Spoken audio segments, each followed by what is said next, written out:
I'm Rod Serling. You're listening to the Zero Hour. Rest your eyes.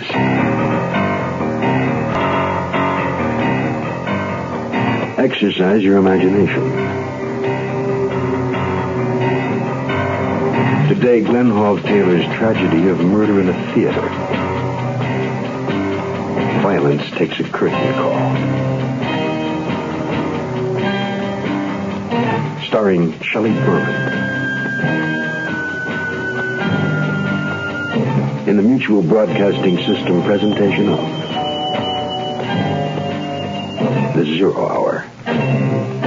Brought to you by the Ford Motor Company and Lazy Boy Recliners. This is The Zero Hour on Mutual Radio.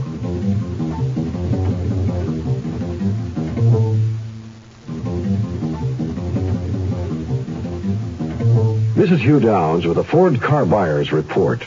Car buyers today are giving serious thought to the real cost of car ownership. Not only purchase price, but operating economy and trade-in value.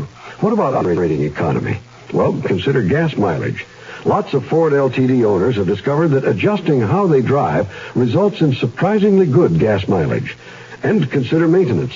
The estimated average cost for 50,000 miles of normal driving in the 74 LTD versus the 73 LTD can be as much as $182 less in scheduled maintenance. Compared to its nearest sales competitor, LTD maintenance schedule specifies fewer spark plug changes, fuel filter changes, and chassis lubes for more savings. The 1974 LTD is the best-selling car in its price class. Evidence that for many, it's the best solution to owning a full-size car. The well-made Ford. The closer you look, the better we look.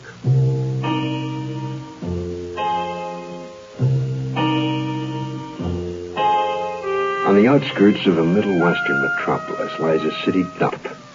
Here and there, shacks, improvised from scrap lumber and other materials, offer dubious shelter to hangers-on of the human race.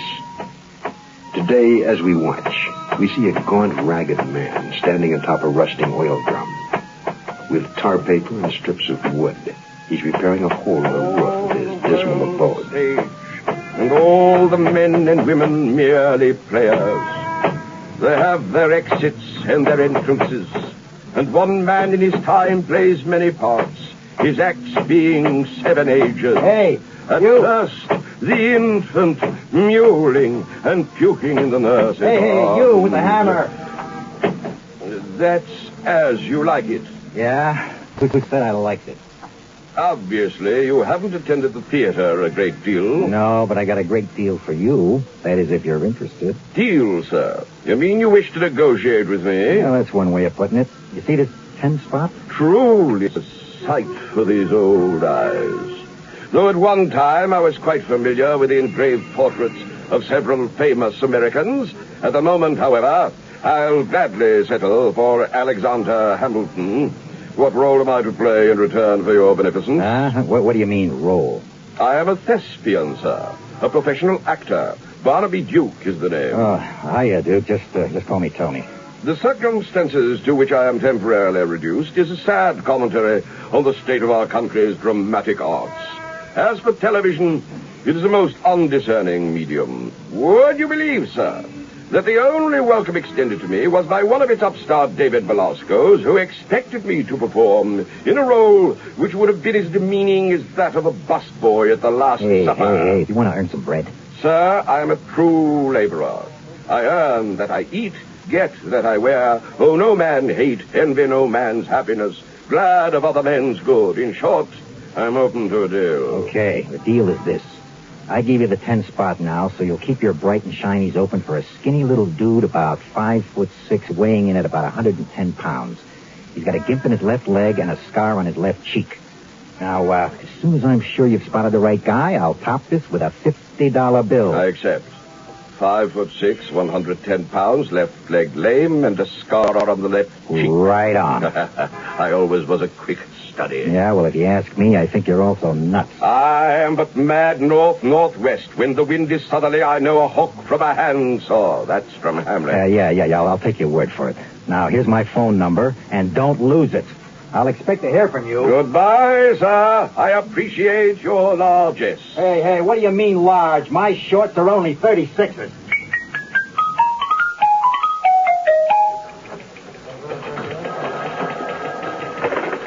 Robbery detail, Captain Hollenbeck.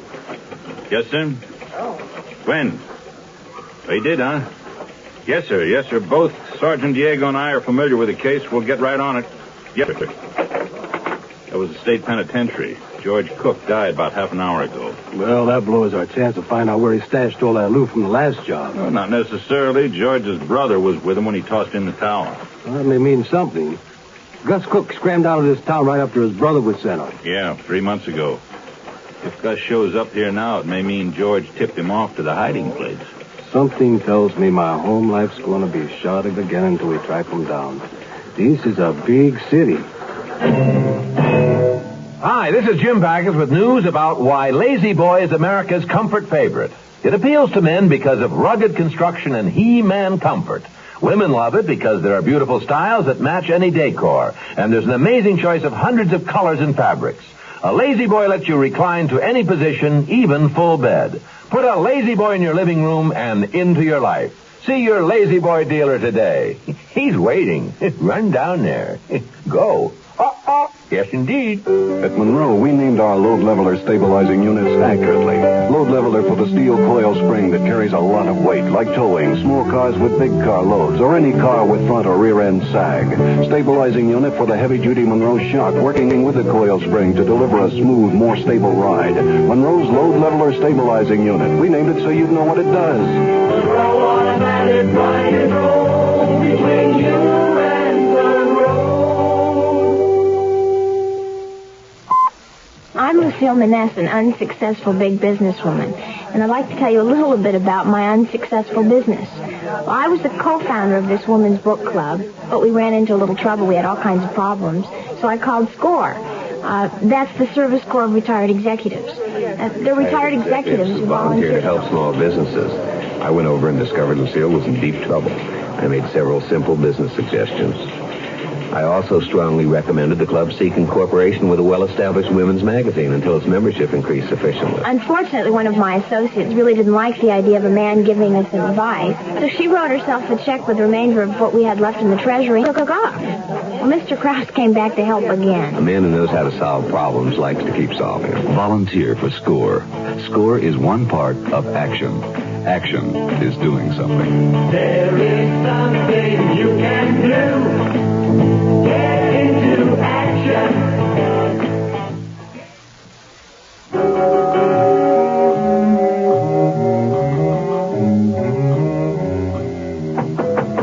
Yeah.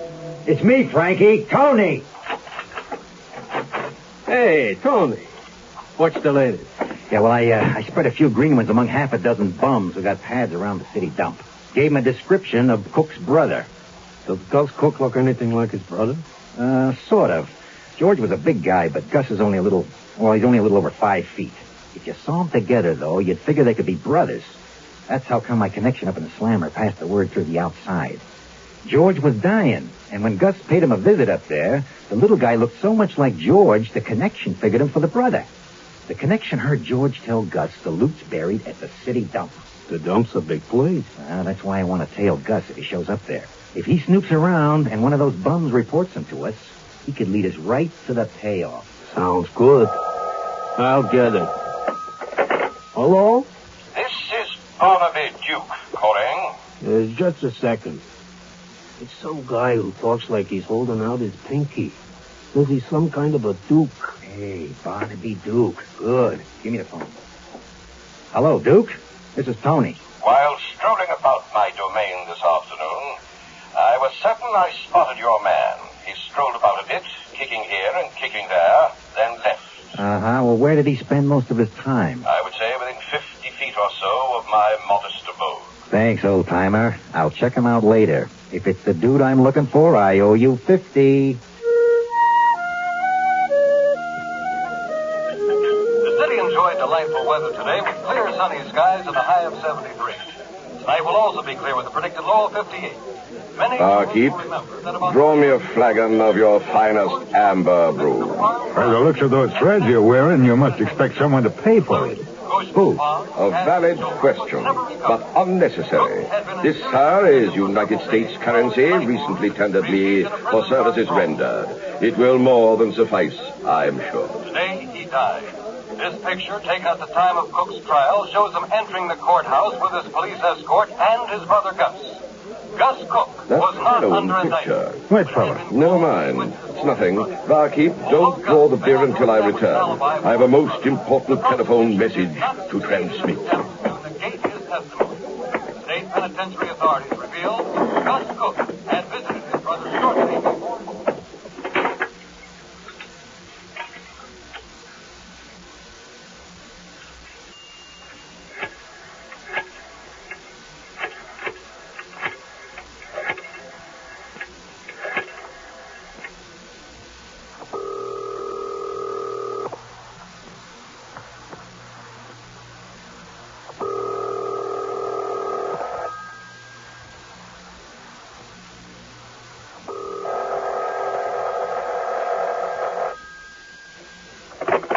Robbery detail, Captain Hollenbeck. Good evening, Captain. My name is Barnaby Duke. I've been watching the TV news. The station just showed a photograph of the convict, George Cook, and his brother, Gus. Yes, sir? I thought you might be interested to know Gus Cook is the man I saw wandering about my neighborhood. Therefore, my good Captain, it struck me that it might be more than coincidence that Mr. Gus Cook was back in our fair city so soon after visiting his brother. Yes, sir. Thank you. May be worth looking into. Now, your name again? Barnaby Duke. Where can you be reached? I guess our hunch was right. Some guy on the phone said he'd seen Gus Cook wandering around town. Where around town? That's what I didn't get a chance to find out. When I asked for his address, he hung up. I'd like to see that guy in person and find out how much he really knows. Look, you don't have to sell me on them. I know all about them. Oh? You know everything about these Ford pickups I'm selling? Sure. I know about Ford's twin I-beam front suspension. Uh-huh. I know you get front disc brakes standard. But do you know we give you a choice of an economical 6 or one of 3 V8s? Sure. You know about Ford's all-new Super Cab? The only two-door pickup with the extra room for a full back seat? Super Cab? Ford's Super Cab pickup. It seats a family of 6 in sedan-like comfort. I didn't know that. Or did you know that Super Cab's optional full-width rear seat folds flat to make a load floor? Yeah? Or that you can get optional facing jump seats that fold out of the way? Or with no rear seat at all, you get a full 44 cubic feet of extra storage space? I didn't know that either. That's it. Ford's new Super Cab. And like all Ford pickups, it works like a truck, rides like a car. That I knew. Ford's new Super Cab. It's news even to people who thought they knew all about Ford pickups. See it now at your local Ford dealer.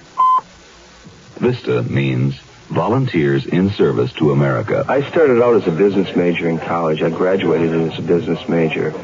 I got into VISTA because I wanted to really do something. I chose this as my line, and when getting into it, it changed my whole life.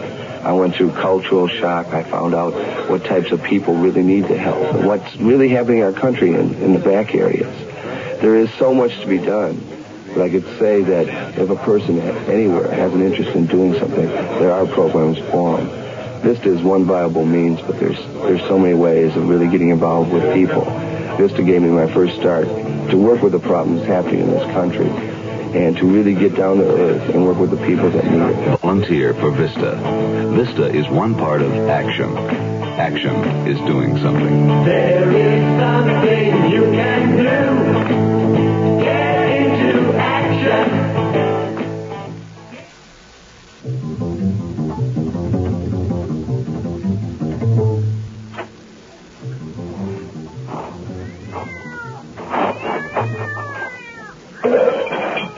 Watch it, Frankie. We gotta stay quiet. I know, but it's gonna be tough finding our way through all this crud and junk in the dark. I wish I could use the flashlight. Or maybe later. Darn those bottles. I told you it'd be tough going. I can't even see far enough ahead.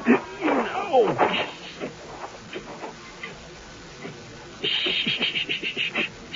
Hey, hold it. Look up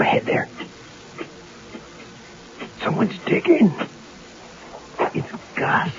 Just as I figured, he led us right to it. You gonna take him? No. Let him bring it up for us first. There. He's got it. It's a flight bag. Let's move in. Hello, Gus. Who are you? Turn the flashlight on us, Frankie. Let him see. You. Why, you dirty... Man, this is some husky flash. The light didn't even go out. Yeah, swing the beam this way. Let's see what's in the bag. Bingo. This is it, all right. Oh, some whore. No wonder Georgie wasn't going to let no one know where he'd stashed it. Who's there? How's the light? I know you're there, gentlemen. Who are you? It's that two-bit hand that called me about Gus. Hiya, Duke. Oh, it's you. You gave me quite a start. I was in my tar paper Taj Mahal on the verge of slumber when I heard you out here. And, what's this? Sook's a man. His head's laid wide open. It's your friend. It's Gus Cook. You murdered. We can't leave him here. The cops will swarm around like flies. I had a plan for Gus. There's no reason it won't work for two as well as one. What'll work? Making it look like an accident. Gus's car is parked just ahead of ours back there on the road. Let's get him into it. You drive and I'll follow you. We'll push him off the cliff at the hairpin curve. Oh, and frisk Duke. He may have that slip of paper with my phone number. Get it back.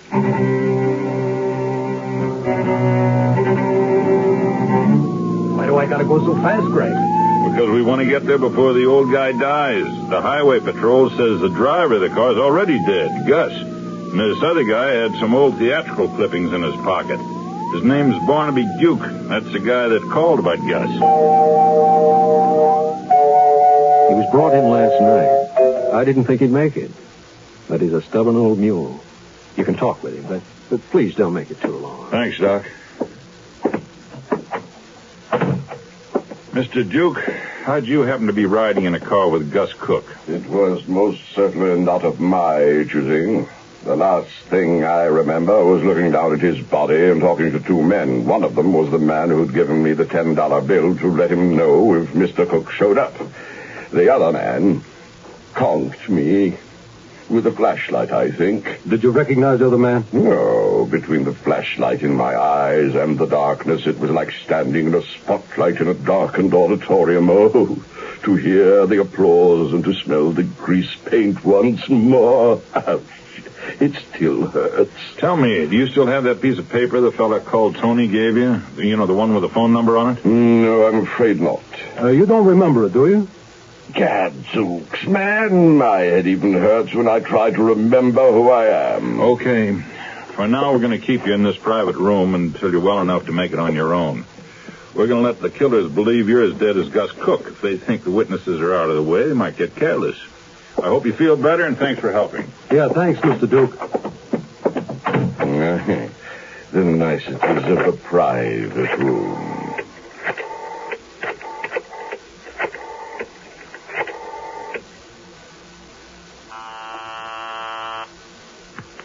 Hello? Is this Tony? Yeah, this is Tony. Who's this? This is Barnaby Duke. It didn't do you any good to steal the paper with your phone number on it. I told you I was a quick study. You're alive. Very much so. I thought perhaps you'd be so kind as to deliver my $50 to room 707 Doctor's Hospital. Why, of course. I'd be delighted. Frankie and I'll be right over. I thought you'd like to see me again. Thank you, sir. My pleasure, old-timer. I'll hurry. Believe me.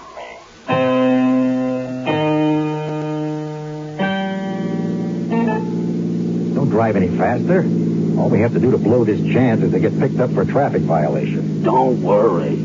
Hey, I know how we can get in to see him, even if the fuzz is watching. I've been in that hospital before. There's a parking lot near the emergency entrance. Inside the door, there's a desk and a couple of those white coat guys in a wheelchair and...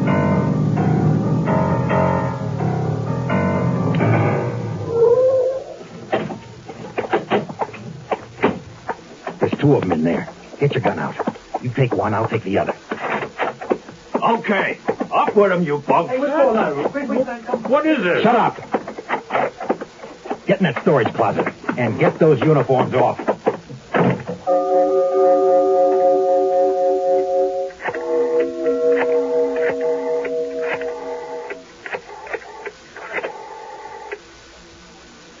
Captain Hollenbeck, please. Hurry. Barnaby Duke here, sir. I called our friend Tony. He's on his way over here right now. I suggest you hurry. Thank you very much.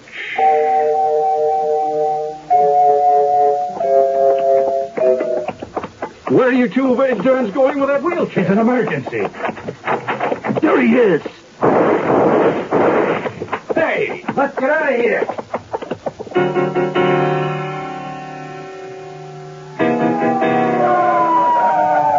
These must be their cars. Well, we know it's not that sport job or that convertible. Or that limousine with a guy in a monkey suit. We all set? Everything's covered. Staircases, elevators, all entrances, exits. Get down. Here they come. Freeze! Duke, you fool. Suppose we hadn't made it in time. Even stuffing pillows under the bedclothes might not have worked. Why, just set yourself up like that. First, they're killers. Second, that dastardly Tony owes me $50. And third... Third? It was a scene I'd always wanted to play. Oh, it was beautiful right out of the harem sequence in the Arabian Nights. I was hiding in the nurse's lounge.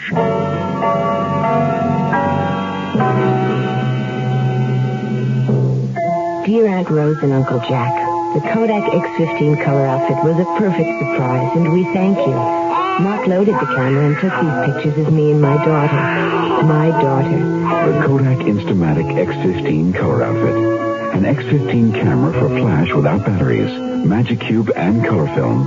All for less than $19. It's a way to remember.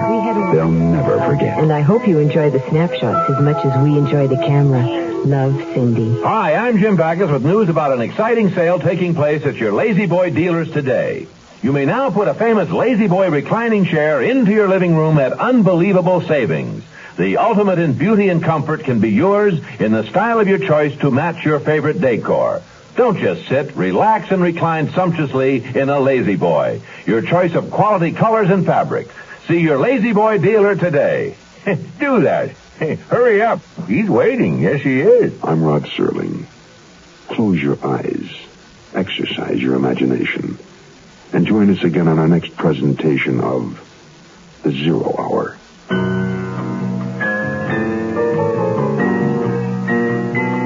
Violence Takes a Curtain Call is an original radio drama adapted by Glenn Hall Taylor. Shelley Berman was heard as Barnaby Duke. Featured in the cast were Jacques Denbo, Dick Ryle, Ben Bright, Scott Ellsworth, and Barney Phillips. 0 Hour, created by J.M. Kholos, directed by Don Hills, is produced in Hollywood with a mutual broadcasting system by Radio Productions Incorporated. Music is composed and conducted by Stanley D. Hoffman. Rochelle Sherman, associate producer. This has been a presentation of the Mutual Broadcasting System.